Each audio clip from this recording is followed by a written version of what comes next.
Hallelujah. Hallelujah. God is good. All the time. All the time. The Lord is good. Hallelujah. I thank God for great and wonderful things that God has been doing in our life. Thank God for His protection.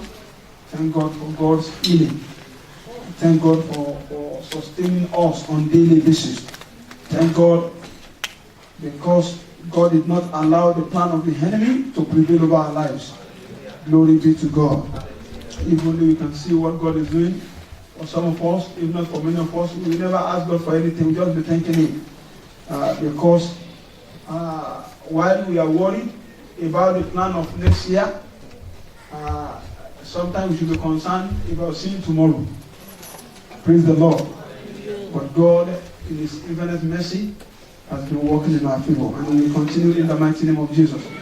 By the grace of God, this morning, I've been given to speak on what I've titled Open Door. Open Door, which is actually the theme for the month, Open Door. My prayer is that God will open a great door before you in the mighty name of Jesus. And then at the same time, an open door for every problem in your life to go away in the mighty name of Jesus. In both ways, God will open door for you in the mighty name of Jesus. He will open door for great things to come in the name of Jesus, and open door for things that are not of Him to go away in the mighty name of Jesus. So shall it be in the mighty name of Jesus. Let's bow our head and pray. Father, we thank you. We bless your holy name. We give you all the glory because, oh Lord God, the entrance of your word empowers. We thank you, oh Lord God, the King of glory, because the people you love, oh Lord God, you talk to. We thank you, oh Lord God, Heavenly Father, because, oh Lord God, your word is not ordinary, it's sharper than two-edged sword. Oh Lord God, we pray that God, oh Lord God, let your word, oh Lord God, fulfill purpose in our life in the name of Jesus. Mighty God, oh Lord God, you doesn't waste wealth because, oh Lord God, your word is powerful. Father, I pray that God, even as we listen to your word, oh Lord God, the King of glory, let your word break through every barrier in the name of Jesus and accomplish every good purpose in the name of Jesus. Thank you because you're wonderful, Father. In Jesus' mighty name we pray. Amen. In Jesus' mighty name we pray. Yeah, please quickly, let's open our Bible to the book of Revelation chapter 3. Revelation chapter 3, verse 7 to 10. Revelation 3, 7 to 10. And I read from here. And to the angel of the church in Philadelphia write, these things says, He who is holy, who is true, who has the key of David, He who opens and no one shuts, and shuts, no one opens. I know your works. See, I have set before you an open door, and no one can shut it. For you have a little strength, I've kept my word, and have not denied my name. Verse 9, indeed, I will make those of the synagogue of Satan who say they are Jews and are not, but lie indeed.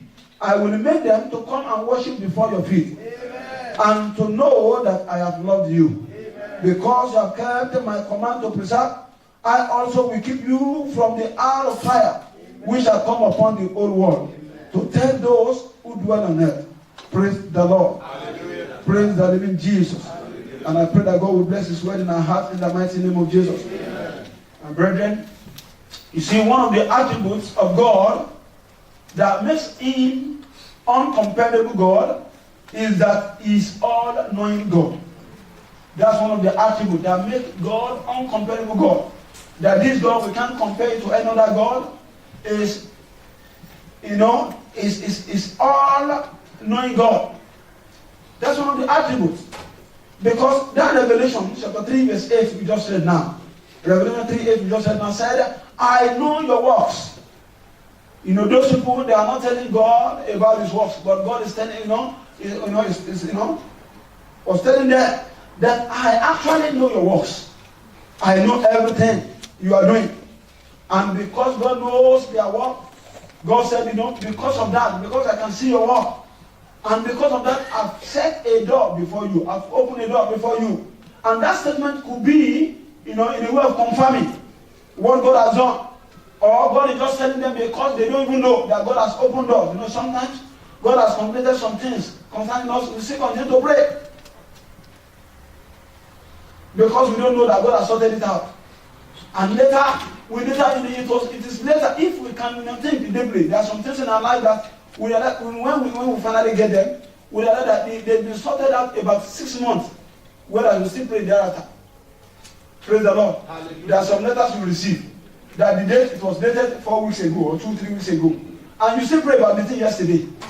Praise the Lord. Whereas God has, they've sent the letter.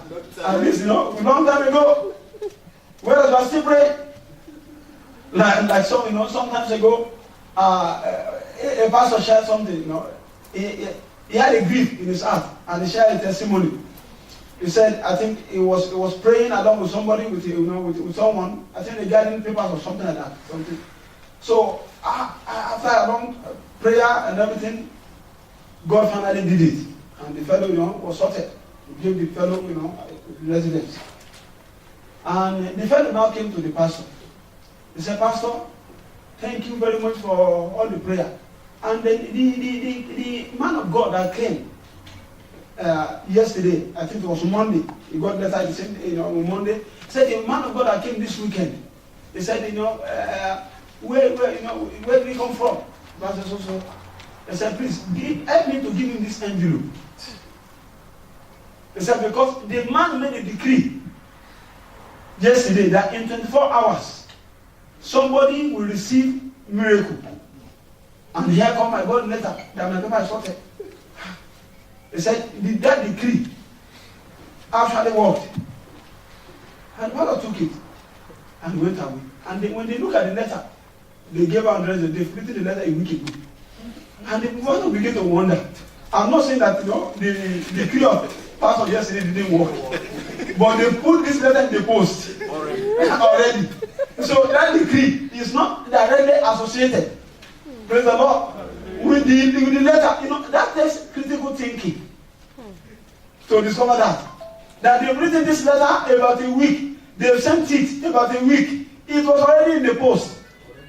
Though it is bad. So if the letter was written yesterday, we'll say that that decree reinforced some things. Somebody left his house on Sunday and said, I have to work on Sunday and go and write the letter. Praise the Lord. So where am I coming from? God knows the work of these people. And he said to them, I have set an open door before you. Praise the Lord. And God told them why he did that. Probably they might not be asking, but God told them why he did that. He said, because, you have a little strength. I know it. There are some things you might not even ask for. But you have kept my word. What I said, you have kept it. And not only that, you have not denied my name. Where necessary. You have defended my name. You have proved that you belong to me. He said, that's why I am doing what you have not even asked me to do. Praise the Lord. Amen. And I pray that will be our testimony too. Amen. In the mighty name of Jesus. Amen. Because it doesn't matter how much strength you have, it's little before God. Am I right? Because we might be thinking that these people they have little strength, but if you look at it, it's God talking to them. It doesn't matter how much strength you have, it's little. Praise God. Because sometimes while we are asking for our street, God wanted us to ask for a city. Sometimes while we are asking for God give me the city, God is asking us to ask for nation. Sometimes while we are asking for nation, God wanted us to ask for the whole world. Praise the Lord. So also, God can make adequate and accurate decision based on his knowledge. Based on the knowledge of God about things around us, about things we know and we don't know, God can make accurate judgment. Praise the Lord. And that's why David said, even God in judgment, you are righteous. That even when you are judging me, you are still righteous. That your decision is absolutely right. You know what I don't know. And that's why sometimes, occasionally we have some questions. God, why me? We ask God, why me? I think I've told you people here, no matter what happens in your life, please, brethren, don't query God. Don't query God. I got, by the grace of God, I grow to understand that. That even as a pastor, sometimes, we hear some story. We begin to wonder, God, this fellow serve you. This, it's a query, it's a query that is not open. He said, God, if it's going to be anybody, it shouldn't be this fellow. It shouldn't be this fellow, but the brethren, you will never know all the story. And God knows everything. And if God is perfect in whatever, he's doing. Hallelujah. Amen. And that's why, God will make adequate and accurate decision based on his knowledge. Based on his knowledge. And there are some things that are meant to come quickly that will delay. Not because, God is busy in US. He didn't have time to come here. It's because there are some things for us not to lose miracle. Sometimes God takes us through a tough journey, so that when you remember how you get it, you will cherish it. Hallelujah. Amen. You will preserve it, you will defend it. So that we won't apparently lose miracle. Hallelujah. First Corinthians chapter 1 verse 25. First Corinthians chapter 1 verse 25. Because you see, with all human intellectual, we can still make a mistake, but God will never make one.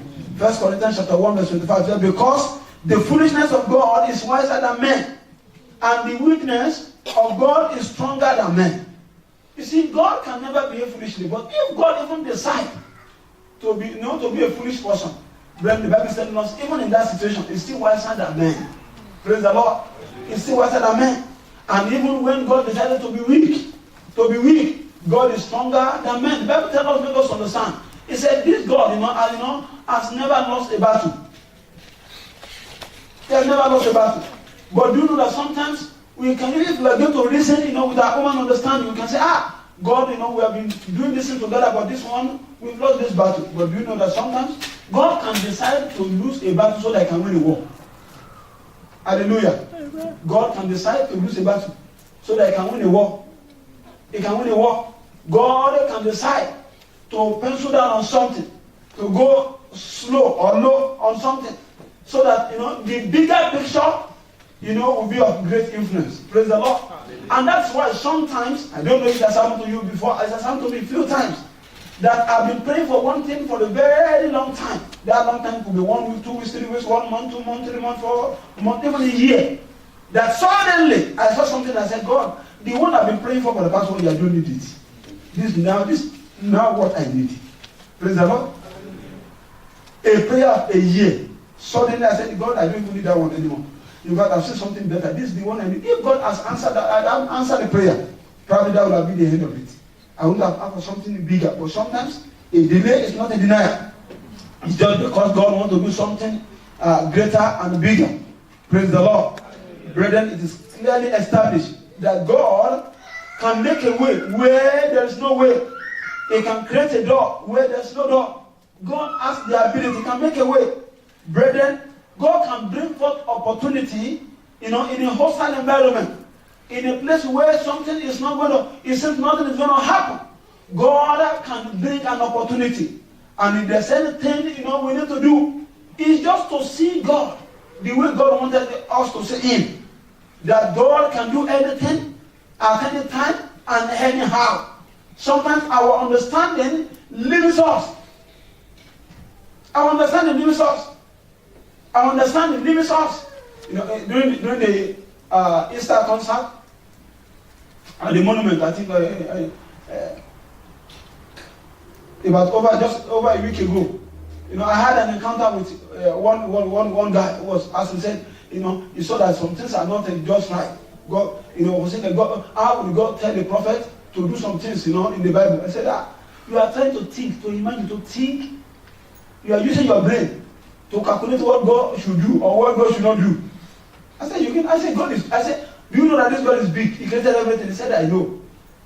I said, this God is too big for your brain to imagine, to determine what God should do and what God should not do. It's just too big. You can't understand this God. I said, if you are 10,000, you cannot still understand it. It's just too big. You know that up to today, there are still some things that people discover. They said, this one, we are seeing it, this creature, we are seeing it for the first time. Praise the Lord. And Adam named all these things. And we are still discovering some of them now. And said, this one too, this one too, this one too. Because God is great. Hallelujah. Isaiah 43:19. It said, behold, I will do a new thing. Now it shall spring forth. And it shall not, and it said, shall you not know it? I will even make a road in the wilderness and a river in desert. Praise the Lord. God said, I will do a new thing. He said, now it shall spring forth. It means that, you see, what we don't understand about our prayer to God is that, he said, ask me. He said, whatever you ask my name, I will do it. That statement means that even if that thing doesn't exist, God can create it. Hallelujah. Praise the Lord. If that thing doesn't exist, God can create it. If what we're asking for is not available, God, if God has spoken it, He will do it. Ezra chapter 1 verse 1. He said that the word of the Lord from the mouth of Jeremiah might be established. God stirred it out of Cyrus, the king of Persia. Because the word of God from the man of God might be established. God begin to do everything that will make that work, things to come to pass. And I pray for you that, whatever God needs to do, to bring joy your way, today, God will do it. In the mighty name of Jesus, God will do it in the mighty name of Jesus. But God is willing to open door. Door is not a problem for God to open. You know why? Because God himself is the door. Praise the Lord. He's the door. So, it might be hard for the owner of your house to struggle with the door. But if God wants to open himself, it's not a problem for him because it's actually the door. And that is one of the things that make it very easy for God to do anything, at any time, anyhow. God dwell in heaven, but he makes their heart his footstool. He do what places in him on the earth. Praise the Lord. And that is the God we serve. Now, how do we engage this God to open door? Praise the Lord. How do we engage God to open door for us? Because most of the time, we've been knocking on doors. We've been knocking on many doors. Maybe job opportunity, maybe career-wise, maybe spiritual doors. That God, how I wish. I know we don't know that kind of door nowadays. That how I wish I have understanding of your way. How I wish, oh Lord God, the King of glory, that you give me a discerning spirit, ability to discern, to know. And it's one of the gifts that we hardly ask for. If we think about it, when last did you ask for a discerning spirit that God ability to discern, to know? No. We don't even need that. We'll probably go for God, oh Lord God, the King of glory, job opportunity, just open them. In fact, sometimes we ask for many opportunities, open door of many opportunities. Now we get many job offers, and you are confused. Whereas, if you have a discerning spirit, it might be the first one. Is this God? That's it. And every other letter, their distraction. And we begin to watch, which one will know the best package. Whereas God has a plan.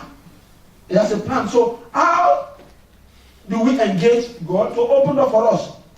One, acknowledge God owns everything. Acknowledge that God owns everything. Everything.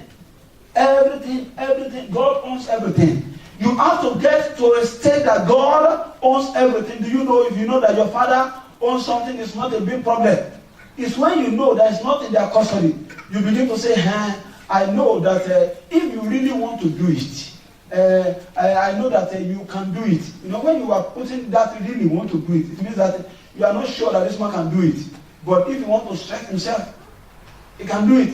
We have to acknowledge that God owns everything. Psalm 24 verse 1. Psalm 24 verse 1. It said the earth is the Lord's and its fullness. It said the world and those things who dwell therein. God owns everything. And those who dwell, God owns everything.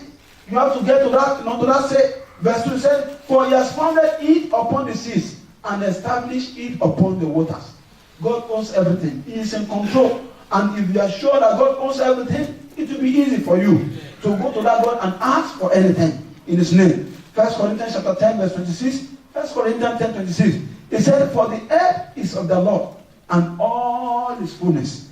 For the earth is of the Lord and all his fullness. Everything. You have to get to that sense that this God owns everything.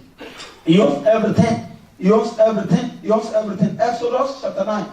Exodus chapter 9 verse 29. Exodus 9, 29.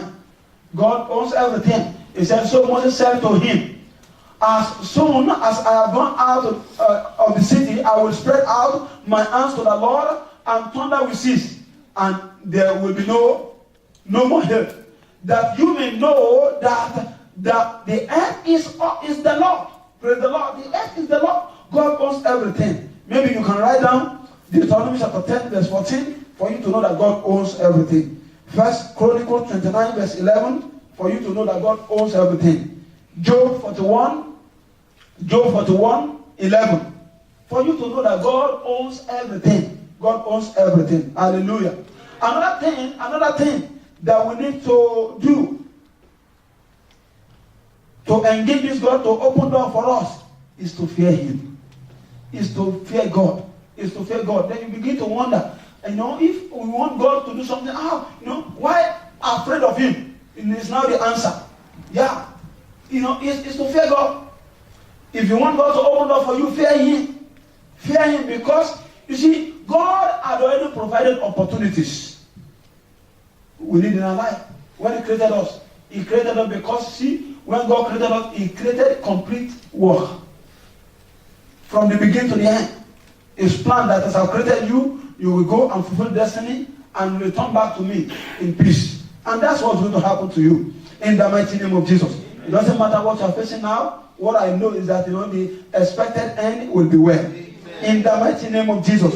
You will reach your great destination, not being wounded in the mighty name of Jesus. Because God will preserve you in the mighty name of Jesus. You see, you need to fear God. You need to fear God. And the reason why fear, being afraid of this God will make God Himself to open door. I will show you the secret. It's found in the book of Psalm 25 verse 14. Psalm 25 verse 14. When I got an encounter with this, with this scripture, I realized that there's something to do. The Bible said in that scripture, the secret of the Lord is with those who fear Him. And He will show them His what? His covenant. He will show them His covenant. It is good, you can make a covenant with God. But if God will show you His covenant, His covenant with you. The covenant He has for you, with you. If God will show that to you, brother, that goes a long way. Because you know that you can promise, you can make a promise to God and not fulfill and say, God, I'm very sorry. God, I'm sure you understand. I'm sure you understand. But if God will make a covenant with you, I'm telling you, unless if you are not available to get it, because His hand will bring it to pass. Praise the Lord. So, and God is saying there, He said, the secret of the Lord. That was when I discovered that God even have a secret. God has a secret. He said, the secret of the Lord is with those who fear Him. The people that are afraid of Him. Why is the secret of the Lord? Why is that secret? It's with the people that fear the Lord. Because God knows that, if they are open to His secret, to what He wanted to do, they will be able to manage it. They will be afraid. They will still ask another question that, God, this one you have revealed to me, what do you want me to do? What do you want me to do with it? What do you want me to do with it? This information. What do you want me to do? And that's why God is not revealing many things to many people. Because sometimes, do you know that revelation sometimes are not meant for just going to tell the fellow that, what I saw about you yesterday? Be careful. What is it? Just be careful. Very careful. There's danger everywhere. And that fellow will not be able to go to work again. When there's danger everywhere. Danger everywhere. Sometimes in some of these revelations, it's for you to pray. When God reveals, you still need to ask a question. This information, what do you want me to do? Some of them is to pray. And once you pray, and that's it. And some of them, if you think it's beyond, some of them you even need to seek, spiritual counsel about it. How do we take this down? How do we express this? And then there are some revelations. They are just for your information. God has made up His mind what He wanted to do. God just wanted to show you so that when other people, when they are jumping up, either crying or rejoicing, you know better than them. You know better than that, and that's it. Some years ago, Agenda Pastor David told us somebody was sick in the hospital, and then they invited him. He was passing by, said, "Come and pray for this fellow." It happens to be one of his friends, though. And he went there and he prayed for the man. He said when he was leaving, he told the people that are going with him. He said, and this man has some, little children. He said, I pity the children. And those who they didn't take note of that way, and he went away. And I think a couple of days after that, the man died. And then everybody started to cry. All the people said, I went to pray for him. He said, did I not take? I told you that I pity the children. But will I tell them that you are not going to survive it? It's in the Bible that the king will send a prophet to a prophet. Will I die or not? That they come back, you are sure you're going to die. But now you just I pity the children.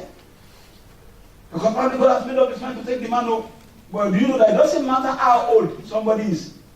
If the fellow is good, we don't want the fellow to die. Mm-hmm. And that's why you see some people, when they look moody in the church. You go around to them and say, what's the problem? Somebody died. Who? My grandmother, how old? 98. Who should die? In the family, not 98.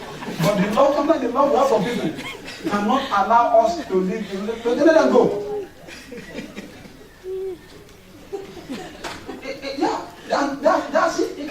just let them go. And that's why we need to be afraid of this God, brethren. We just need to be afraid of this God. Because, He has the understanding. He knows everything. And He has secrets. He has some things that, only the people that are afraid of Him, only the people that, that will get information and make use of it, only the people that knows that this God, He sees the intent of the heart of people. Only the people that think, what will God do? Only people that say, if nobody is seeing me, God is seeing me. Only the people that are afraid of Him. Do you know that if somebody is not afraid of you, you don't send that fellow and a delicate errand? Because anyway, if I mess everything, what will you do for me? You can't do anything for me. You can't, you won't do anything to me. If I mess up with you, mess around with you. But if somebody, if you are afraid of God, you know that, if I didn't handle this thing very well, God will do something different. He will do something different. So we need to be afraid of Him. We need to be afraid of Him. Because being afraid of God, is just the beginning of wisdom. The fear of the Lord is the beginning of wisdom. To be afraid of Him. And when you are afraid of God, when God knows that you know what is capable of doing, then He will be able to, He will have enough confidence in you to know that before you do anything, even if you have the power, before you use the power, you will understand that there's somebody that has power over you. There's somebody that has more power than you. If if God has put you into a position, God wants you to understand that is a privilege. If tomorrow, if you think you are the best, and I tell you, God forbid, if I died yesterday, do you know there will be service today? There will be service.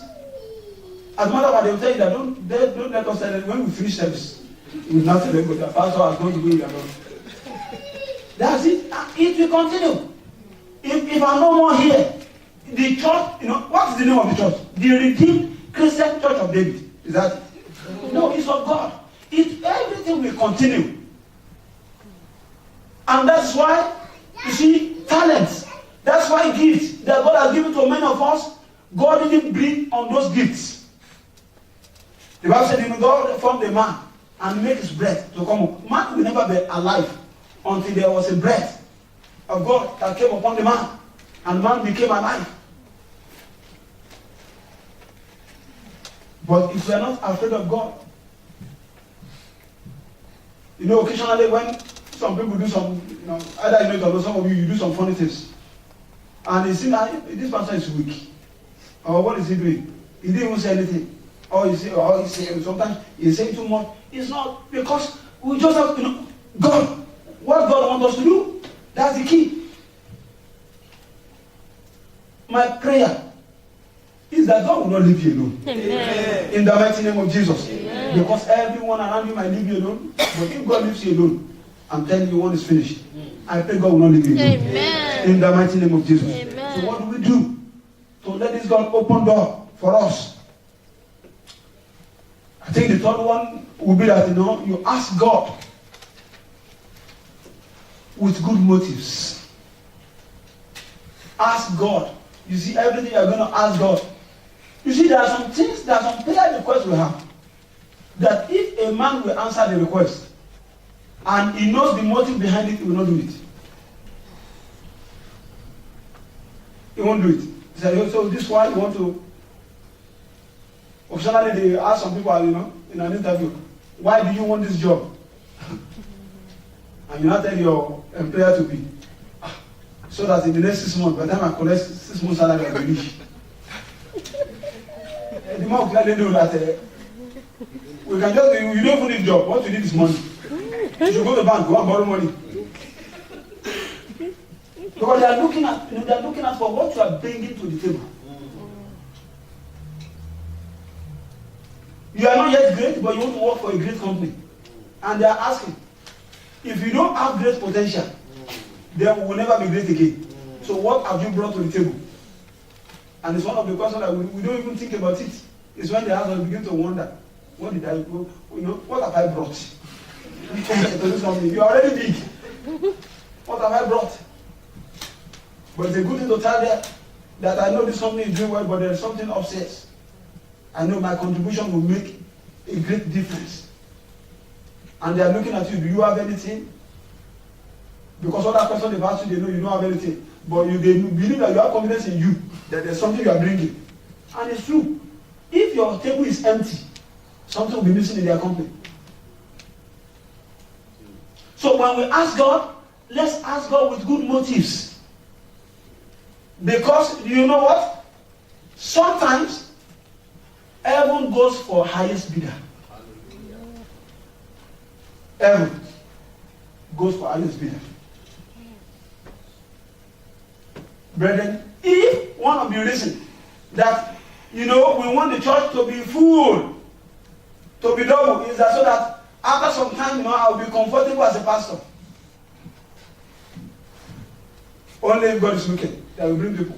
Because what this man needs is their money. So let's do it, with good motives. With good motives. James chapter 4, verse 1 to 3. James 4, 1 to 3.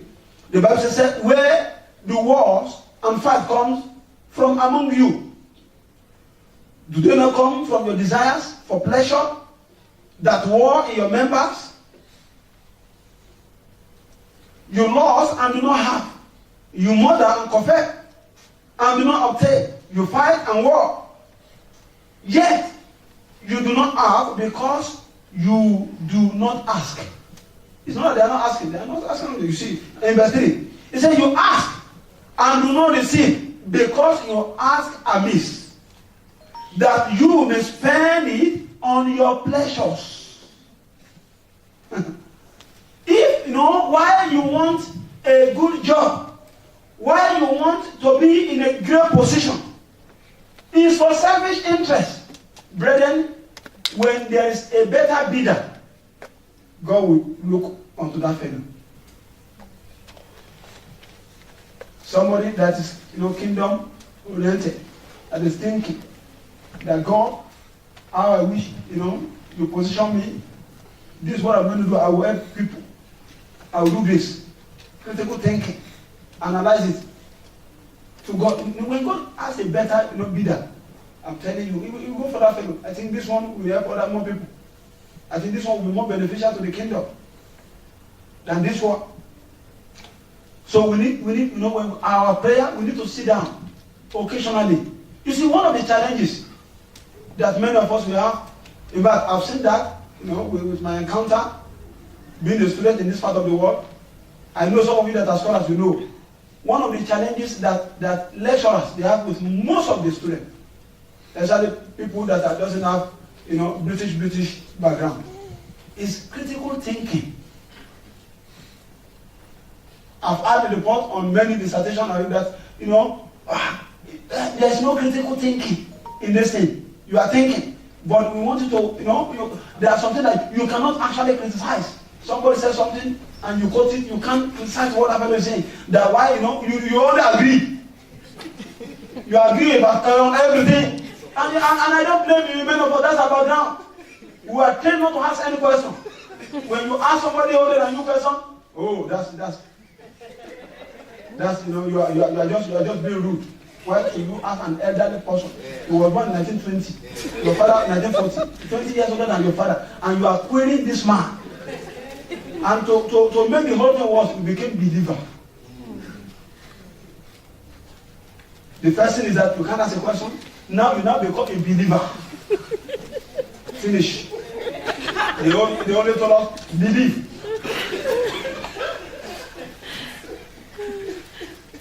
But thinking, and trusting God. One day, I pray that God, God has been speaking to me. I'm going to prepare a message titled, "Use your brain before you pray." Because God thinks. It's in the Bible, God himself thinks. So before we ask, let's consider the motive. Why do you want to become the best lawyer around? So that you can go and fight for one plot of land that they took from your grandfather? Is that why you want to? In fact, many years ago, before I got born again, I thought, I wish I had a lot of money. You know what I wanted to do with the money? I'll buy like 10 cars. They will write my name. $1, $2, $3 on 10 cars. Some of you think that way. It's only your own verse. I said, and then when I come to town, I'll be in the middle. 5 in front of me, and then 4. And they will write everybody. So I'll put everybody sound safe. That was one of how I think in those days. Some of you still think that way. Why do you want job? I will show them in that church that one can put things together. As soon as I get the job, all my attire from A to Z will be minimum of 500. And you will only attract people that see you. Because for me, occasionally, even my wife will tell me, this is the suit you wore here last week. I said, I don't know. In fact, maybe you don't know. Sometimes I put on the same shoe for 4 weeks to church. Not that I don't have many of them, but I don't know. It's not my business. If I was going to ask, is it not my shoe? Let me just leave it. It's the one you wore 2 weeks ago, last week. Is it the only shoe in the house? I said, is it not mine? I didn't borrow it. If I borrow it for one of the church members, I said, Pastor, don't kill it. But I didn't borrow it, it's mine. Just leave me. So if that is your, the way you are thinking, brethren, it might be a challenge for God to do it. Because sometimes when we ask ourselves, I don't have been God, I don't know it. Why? We need to sit down and think. What I'm asking God for, how will it benefit God? How will it benefit God?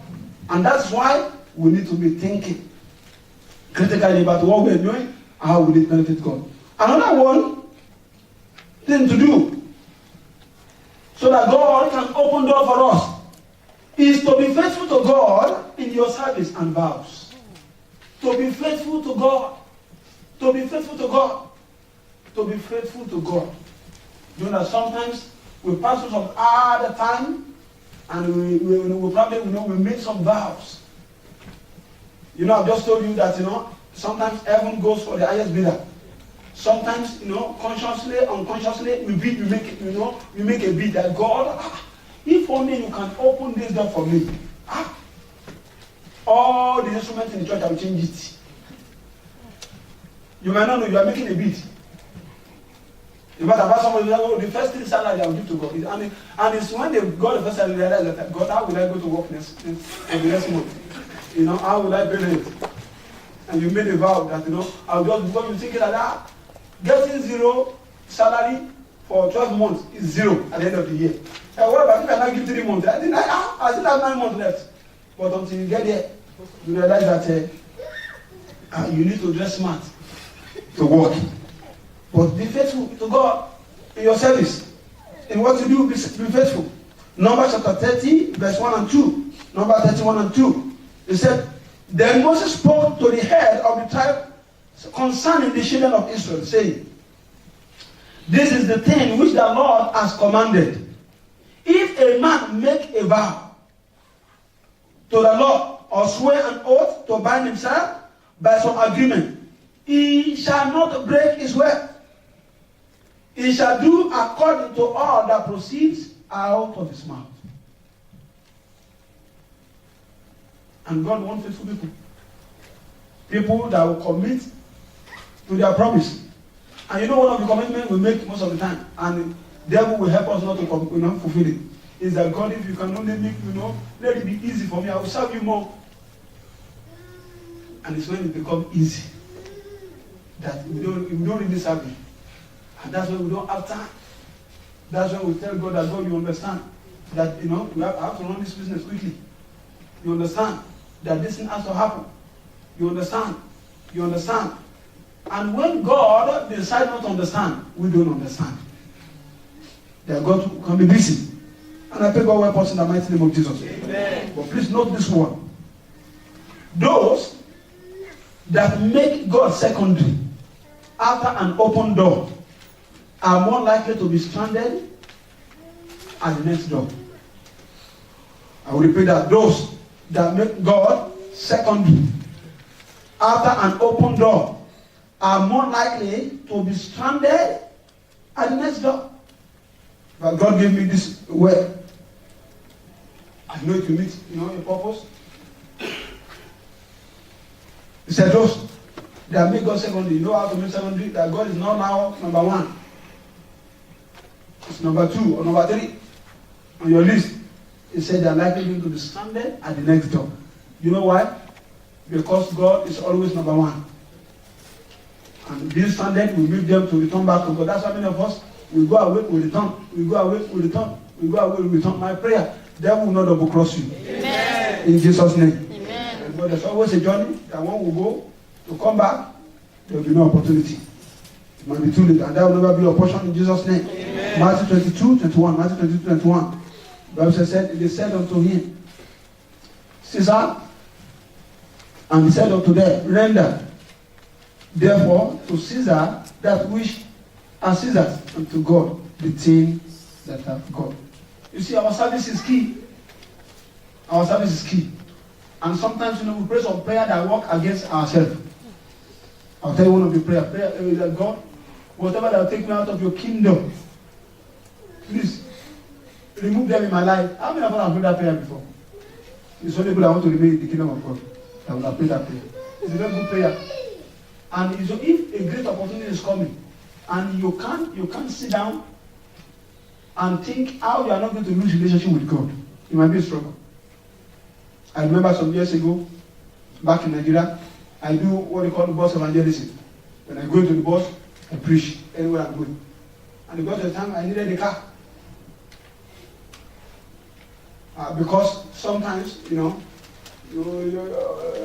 have your car, you get to some place quicker. And I pray to God that God opened up for me, car, this car, everybody are riding it, my own. And God spoke to me, and I pray God will speak to you. Amen. And God spoke to me, car. So that means that bus evangelism finished. Of course, I can't be in my car, I'm preaching in the bus. And then I would have said, okay, I think that's right. And then I would make, a new dialogue. I said, God, give me a car. Anytime I'm going out of the town, I will not go with my car. I will go on the public transport. So I have 1 or 2 hours to preach. I will still do it. And I think within 1 or 2 months, the money came and I bought the car. If God didn't ask me that question, I may ask for 10 years. And if God is not going to do it, I may struggle to go and get one that will cost me more trouble. So God wants people to be faithful. Faithful. Faithful. Faithful. Maybe I'll tell you this because it's a practical thing. You see, because if God will really help you, brethren, one of the major things God will do is that God will give you grace to think about Him first in everything. To think about Him first in everything. To think about Him first in everything. And once you do that, there's no length God cannot go with you. If God is priority. If it's priority. I remember in those days, they give us a form for job. They tell us to ask, how many days of the week can we work? I don't know if they see it now. You tick Monday, Tuesday, Wednesday, Thursday, Friday, Saturday, Sunday. Some of my friends said that, anyway, at least I'm just looking for anything for comfort. They tick everything. I will never tick Saturday and Sunday. I will leave it. I said, no, because it's going to affect a lot of things. That has to do with God. I won't tick it. And we'll be looking at it. And occasionally, when they give us that job, because I've said I can only do it for Monday to Saturday, Friday. I understand that there's some profession that, it's mandatory that they work at weekend. But not all the profession. That's the truth. That's mandatory. And they give me the days I wanted. Because even if you think that you are available 24/7 and throughout the year that you don't need leave, if they won't give you the job, they won't give you. That's it. But maybe we don't take note of the scripture we read. Why God opened up before those people? He said they did not deny His name. They kept His word. They did not deny His name. They kept His word. They did not deny His name. His name. God loves fellowship. They didn't deny it. They kept it. And if you are making a strange decision, because some people call it strange decision, and so you are not taking Saturday and Sunday, and you are saying that you need to work, you are joking, you are deceiving yourself. But if only you are doing it for God, Because of God, God will defend his name. Don't trust me, trust God. God will defend his name. Whatever, any decision you make, in support of your relationship with God. You see, God loves relationship. He loves relationship. And that's the key reason that he created man. The Bible said God will come down at the cool of the day. To have a tata and tete with the man he has created. To discuss, to shout with the man he has created. He will come. And I reached a conclusion sometimes ago. Even in a relationship, husband and wife, if you have a wife or husband, that doesn't matter. Just go. If the job is in Abuja, just go and work. Let the money just be coming. That spouse has ulterior motive. But I've had some women say that no, if there's no money, it's okay. I want you, not the money. I've seen people that left UK to go and join their spouse back in Africa. We thought this place there's a greener pasture. They said if it's a dry one, at least relationship, husband and wife, let me be seeing you. Come. Leave everything. You've sent enough money. Just come. I need you. Well, some people it doesn't matter. They only tell you that I want a new house. You know what, that's ready in 2 years. I want that one, I want a new car. That's okay. They don't want husband or wife. It's the money they wanted. They go for it. All they want is money, not you. Really. If you look at that sense. If you have two opportunities, the one here, we only pay 1,000 in a month. The one in London. Whereas your family base here, we pay 1,500, even 1,200. They will not be thinking that traveling cost will take the 200. They say 1,200 is better than 1,000. And if it doesn't make sense, that comes to critical thinking. And that's because that's what they wanted. And I pray God help us in the mighty name of Jesus. And there are a few other things to know. You see, God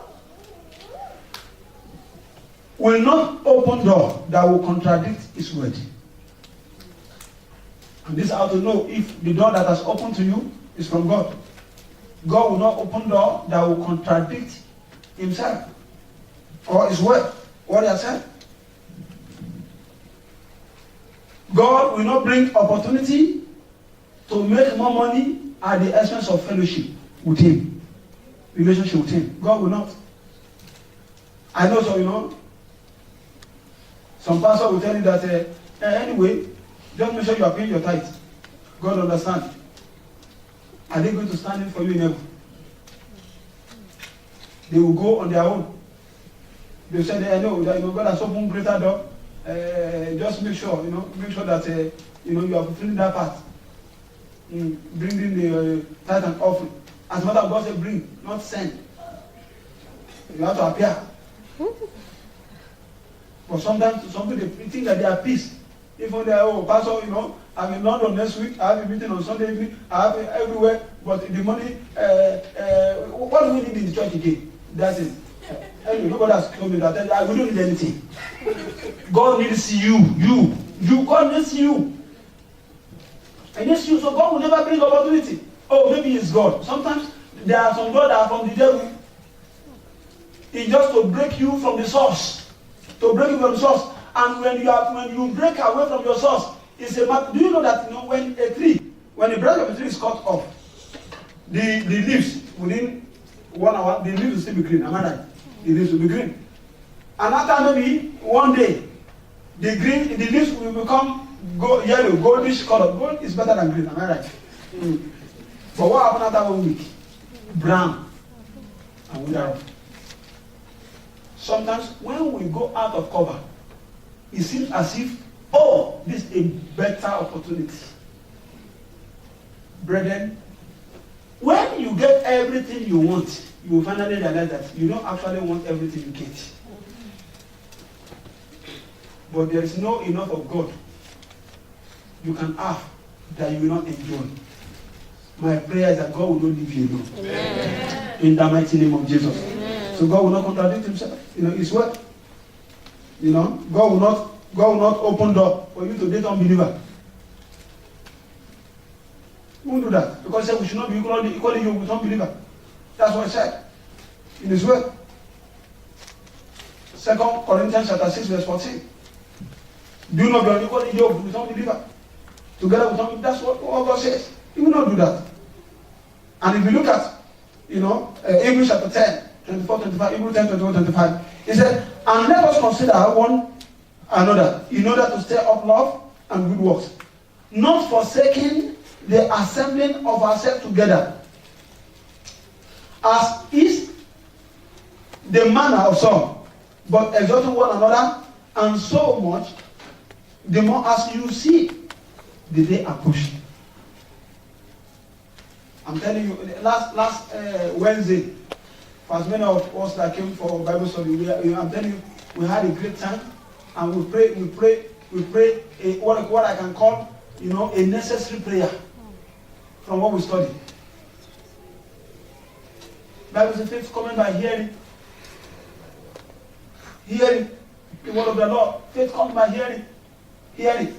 But to come and sit down, it's not that everyone in this church are doing something, really serious that can allow them to come to the meeting service. In fact, most of the time, it's most the people that are the business people in the church, they are the ones that attend. But for one reason or the other, we just lose appetite. And sometimes we have wrong motive about this. If people are calling you, we didn't see in church, we didn't do that. They are thinking that, especially this person. If I come, I will offering. I will bring up. Do you know that some years ago, when this church just started, I went to, I was not that drove the church bus. In case if you are that church bus now, you think the pastor, they don't even understand. I drove it for many years, even as a pastor. And I went to this fellow's house on Sunday morning. Hello, the fellow just he came out and said, Pastor, I'm not coming to church today. This is the offering.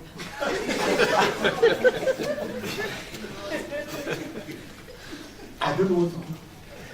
Should I collect the offering and go? That means that that's what you wanted anyway. So if I didn't bring it, go and collect it yourself. And should I just say that, God, we don't need your money. In fact, wisdom is better. But I don't know what to do. The lady says, and I was looking at her, and repeated herself. Pastor, did you hear that? I said, I'm not coming today. Take the offering. For a few seconds, I didn't know what to do. A little bit older than me, will it not be rude if I tell you that, remove your, take your hand back. So what do you advise me to do? Advise me after the service.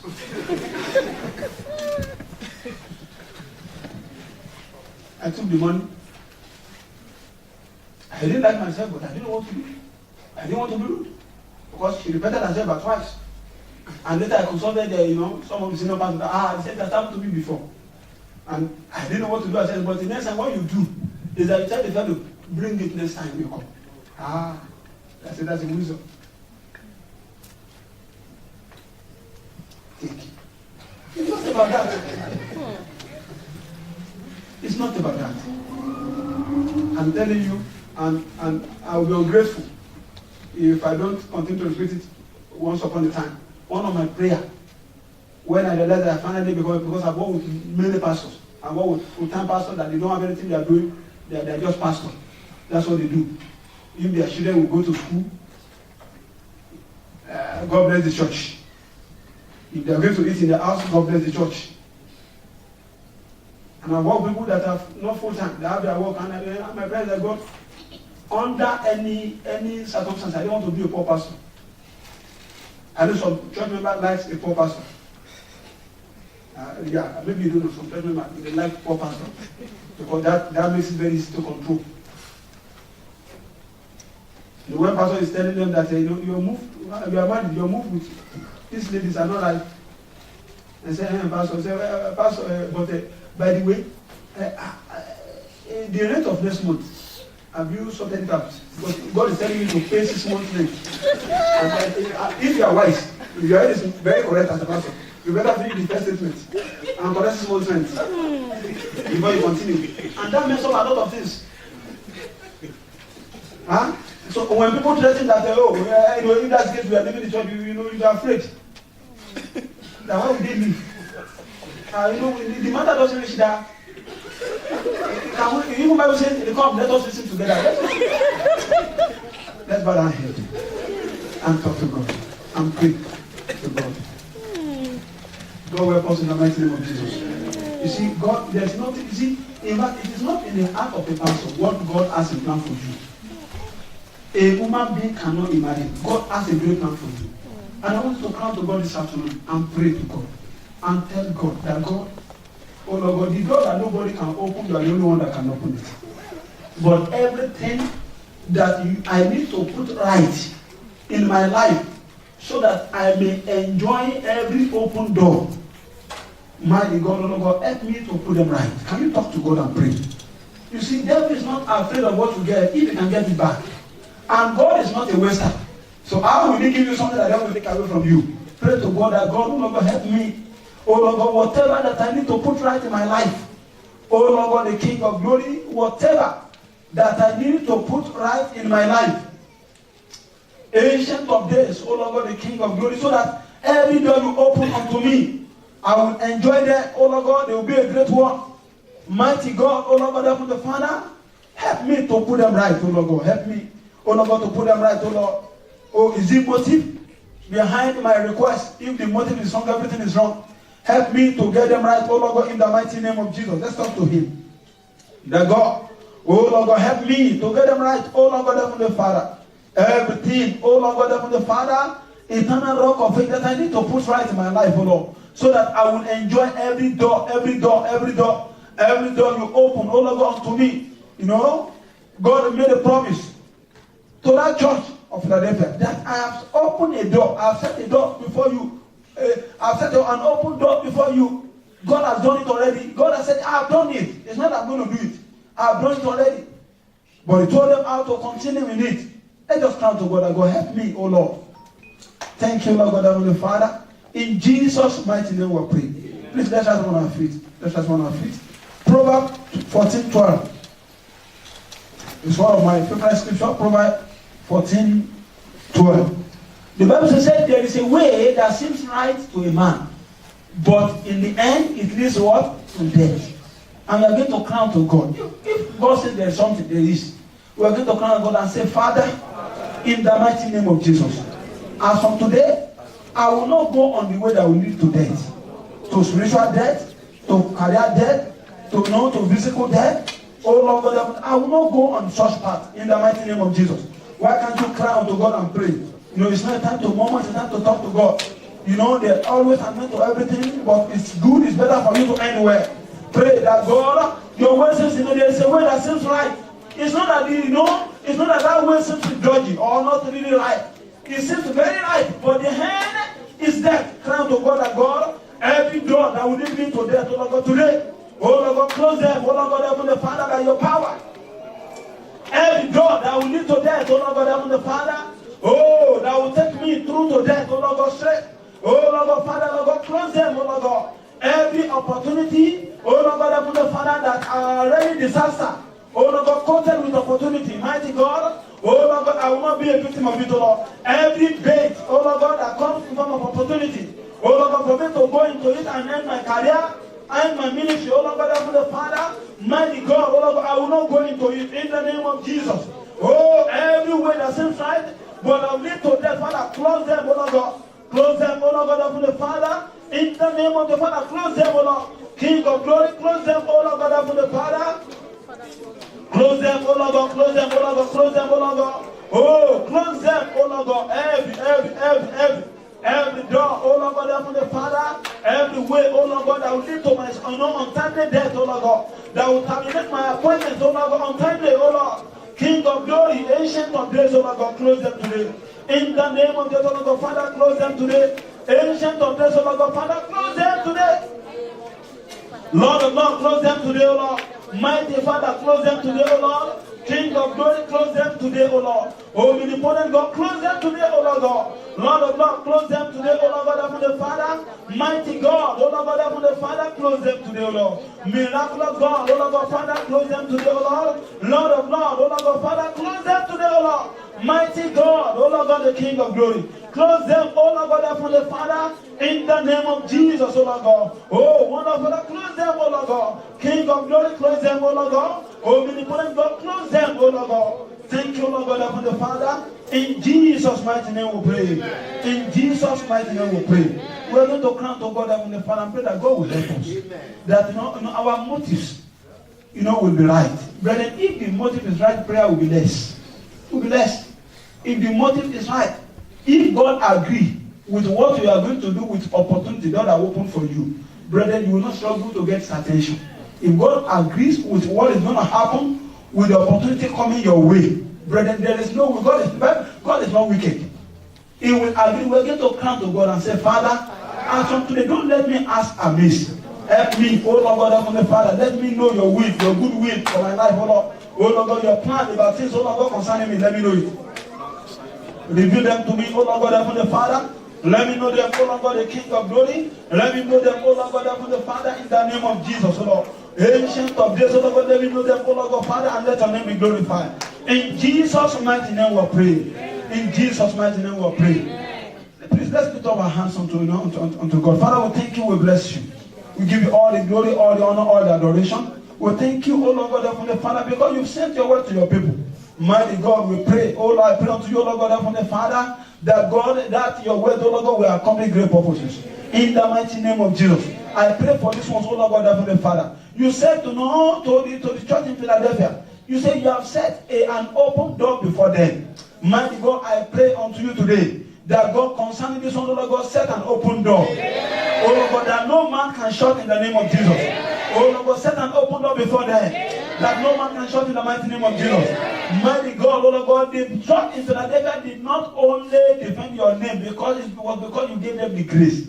I pray the grace, oh Lord God, to defend your name. Oh Lord God, the grace to make you primary, number one, and not number two or number three. Give to your people in the mighty name of Jesus. Mighty God, let their motives, oh Lord God, to achieve great things, oh Lord God, be a genuine one in the mighty name of Jesus. Let their motive, oh Lord God, their idea, oh Lord God, the mindset behind all their prayer requests, oh Lord God, the King of, let them meet your need in the mighty name of Jesus, and let your name be glorified. Father, we thank you and give you the glory. In Jesus' mighty name we pray.